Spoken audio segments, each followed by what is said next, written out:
नमस्कार, मी माही. फाल्गुन महिन्याच्या दिस वीक या विदर्भ विशेष बुलेटिन मध्ये आपलं मनापासून स्वागत आहे. पाहूयात या आठवड्यात विदर्भात विशेष काय घडलं ते. दिस वीकच्या या सदरात आपण आढावा घेणार आहोत या आठवड्यातील ठळक आणि विशेष घडामोडींचा. आपण आमचं BBN न्यूज चॅनल जर सबस्क्राइब केलं नसेल तर लगेच सबस्क्राइब करा आणि नवनवीन अपडेट जाणून घेण्यासाठी बेल आयकॉनवर क्लिक करा. पहिली बातमी आहे, यवतमाळ जिल्ह्यातील वणी शहरात बनावट देशी दारूचा कारखाना राज्य उत्पादन शुल्क विभागाने सील केल्याची.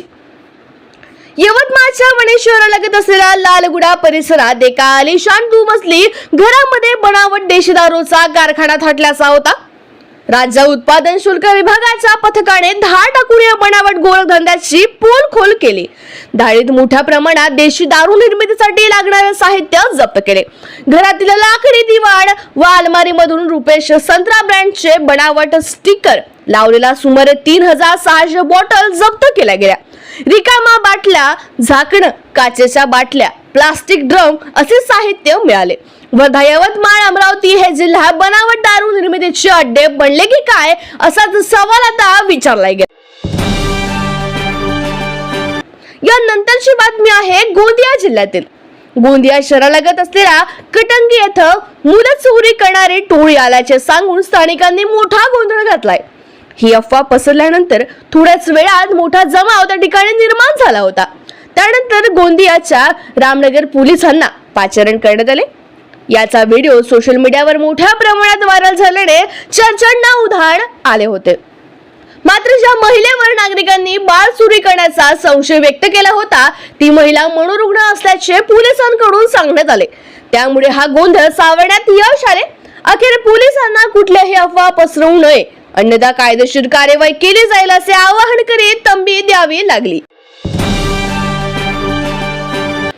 वर्धाच्या शेलू शहरात बिबट्यांची एंट्री.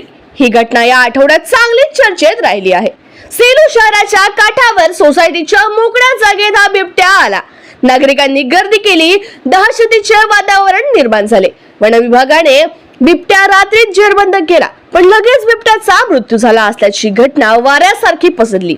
बिबट्या जेरबंद केल्यावर त्याचा मृत्यू झाला असल्याची वर्धा जिल्ह्यातील ही दुसरी घटना आहे. यापूर्वी हिंदी विश्वविद्यालय टेकडी परिसरात देखील बिबट्या जेरबंद केला पण त्यात त्याचा मृत्यू झाल्याची घटना घडली. आता वळूया वर्धाच्या आर्वी येथील डॉग बाईटच्या घटनेकडे. आर्वी शहरात भटक्या कुत्र्यांमुळे नागरिक चांगलेच त्रस्त झाले होते. येथील विविध भागात आतापर्यंत 40 नागरिकांना कुत्र्या चावल्याच्या घटना घडल्या. नगरपालिका प्रशासनाच्या दुर्लक्षितपणाकडे लक्ष वेधण्यात आले. येथे डॉग बाईटमुळे 13 वर्षीय बालकाचा मृत्यू झाल्याची दुर्दैवी घटना घडली. यानंतर वर्धात चर्चा झाली ती म्हणजे पालकमंत्र्यांच्या OSDच्या नियमबाह्य नियुक्तीची. काँग्रेसने OSD नियुक्तीचा मुद्दा उचलला. स्वतःचे हितसंबंध असणाऱ्या अधिकाऱ्याला पालकमंत्र्यांनी OSD केल्याचा आरोप काँग्रेस जिल्हाध्यक्ष मनोज चांदूरकर यांनी पत्रकार परिषदेत केलाय. एका मंत्र्याच्या OSD म्हणून नियुक्ती पण कर्तव्य मात्र दुसऱ्या मंत्र्यांकडे बजावले जात असल्याचा आरोप केला गेलाय.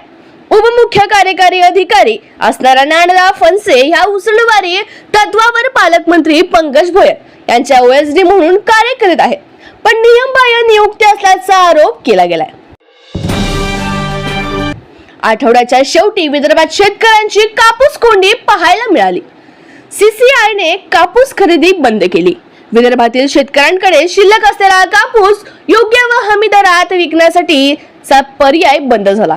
त्यामुळे शेतकऱ्यांना आर्थिक भूर्दंड सोसावा लागणार असल्याची चर्चा वाढली आहे.